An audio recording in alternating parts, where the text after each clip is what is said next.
I made this. And I could tell you how you can too. This video will be an unorganized thought process behind this animation. How I structured it into key steps and how you can go about the animation process.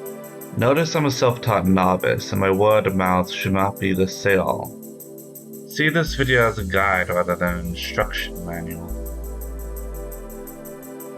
The first thing you need for your animation is an idea or small story you want to play out. Mine was based upon anticipation, the principle of animation where each action needs emphasis to be communicated best. I had in mind my OC winding up a ball in an exaggerated fashion to throw at his maid. A dastardly prank from such a dastardly little shit. I would have the ball miss and then hit parry, feeling a sense of retribution for such a horrible crime. I wrote a simple storyboard to illustrate my thought process and moved on.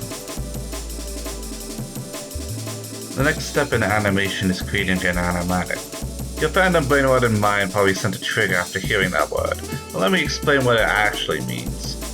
An animatic is an incomplete animation consisting of key moments and sound cues utilized as a roadmap for the final animation. You draw your scenes from the storyboard into the animatic.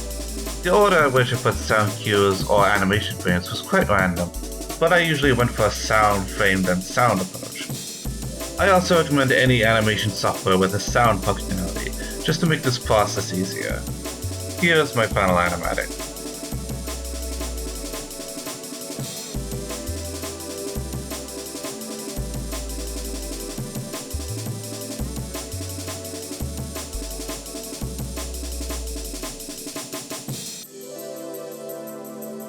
With the animatic done, we can begin animating. I recommend sketching the body for each keyframe, taking note of any important bits to animate later and remembering perspective. Anatomy does not matter so much in animation since your characters experience motion blur, just make them vaguely correct. Once done, we begin line art. I made the mistake of animating parry in one go. It led to admittedly weird perspective and motion. I fixed it with Julia by animating her in bits. First her sleeves, then her hair, then her frill, her body, and finally her underskirt with that extra layer of detail. Once done, I merged all the layers and removed any strays. I find it easier than going through all your layers just to find one straight line. I began outlining my shading, but I scrapped it for the final because it looked good enough. All I can recommend is to shade areas opposed to where the light originates. Now begins the tedious process of coloring. I usually fill in one color each pass through the animation and move on to the next. I wish I could add more, but it's really just matching colors to what you have on the design sheet. Here's where the fun really begins. Making backgrounds is my favorite part of the art process.